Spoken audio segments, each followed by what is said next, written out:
everyone. Welcome to another episode of Drive Time. My name's Wayne with the old Graybeards crew.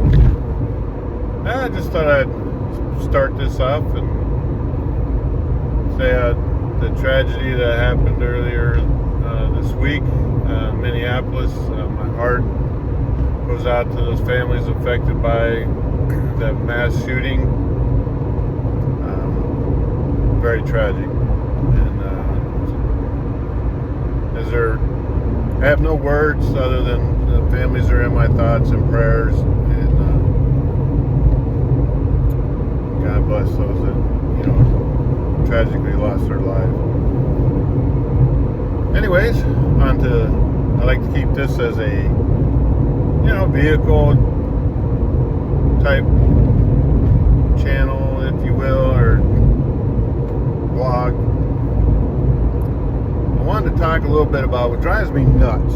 What drives me crazy is these companies that have these batteries that they call generators. They don't generate nothing. They store power in their battery bank. That's not a generator. They do not generate power. A generator generates power. Hence the word generates.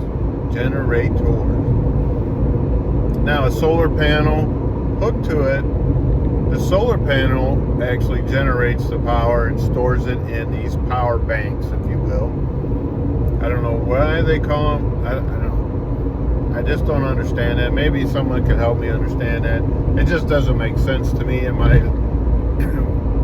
Maybe I think wrong or differently than others, but it just don't make no sense. Again, it's people being duped into thinking that their little battery bank, Jackery is one that comes to mind. There's a plethora of them. That's like saying your little jump box that you have in your car is a generator. It's not. It's a storage bank. It banks electricity for use, and then once it's depleted, it doesn't generate anymore. It relies on another source to refill or store energy that it's designed to do. It stores it. It doesn't generate nothing. So stop calling them generators. They're not. You need something, whether it be a solar panel that will generate the power to store it so it can redistribute it. But that's just on that thing. I will say, just so everybody knows, this isn't the last. I don't think this will be the last drive time from the old. As you see, I'm in. Those that watch this, I'm in the old, rocking the old Dodge Caliber. Has been my daily commuter, probably for the last about 3 years, just about. At least 3 years. Just getting ready to turn her over to 235,000 miles. We'll see. My sister-in-law, my nephew, they have children coming up of age to drive, and I think this would be a good vehicle for them. A local commuter, if you will. Nothing. I wouldn't necessarily recommend it for long extended highway trip. It's okay, but if it had cruise control, totally different thing. It'd probably be way better on the highway, but it's not. I'll probably do a little video for my nephew who's probably going to end up driving this. I don't know. It don't matter. I've had my use for it. I'd like to see it pass on to someone else that could use it. I just have too many vehicles, and my advanced age of life is, I just need to thin the herd, if you will. I think right now the count is 7. I have 7 vehicles. Way too many. But it's like a pair of shoes, right? As what is that guy's name? It's not. Is it Tom Bodett? No, that's the guy from Motel 6. What's his name? Anyways, I digress. But yeah, that's about it. She's eventually going to go to a new home. She seems to be running fine as it could be for a 2008 Dodge Caliber. Everything works as it should. The air conditioning does okay. Down here it'll be just fine. Up there in the northern, I'm more worried about it in the winter time. This has not really ever been a winter vehicle. I don't know how well it'll do up there. They get some extreme cold temperatures up north in Minnesota, North Dakota, where this car will probably find its demise.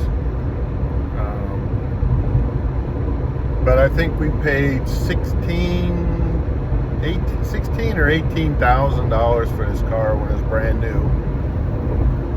And both my daughters drove this through college years, and yeah. And then they got on when they were on their own, doing their own thing. They both bought their own vehicles and did their own thing,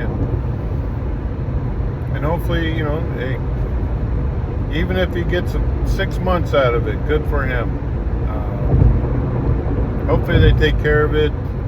As long as they do regular oil changes, this car will probably outlast them. Who knows?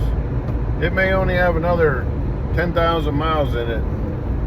It'd be done. Now, if I kept it and the motor goes bad, or the engine, I don't know, it's not really a motor, engine. Hopefully you guys know the difference between an engine and a motor. If you don't, put it down in the comments, and I'll be happy to answer it for you. Shout out to Kaziska, Miss Jane. She's very adamant of the difference between a motor and an engine. But we'll see. We'll see how this thing. If it makes it, it makes it. They're not going to be really out anything other than the cost to get it titled and licensed and whatever up there. I don't think it'll be too much. I do need to make sure I got to research if they need something that's notarized that I sign for them. I don't know.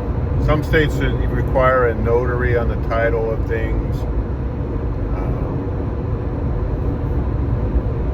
I don't know. It's been a long time since I don't know if they're doing Minnesota, North Dakota. I'll have to ask them to find out where they're going to title this.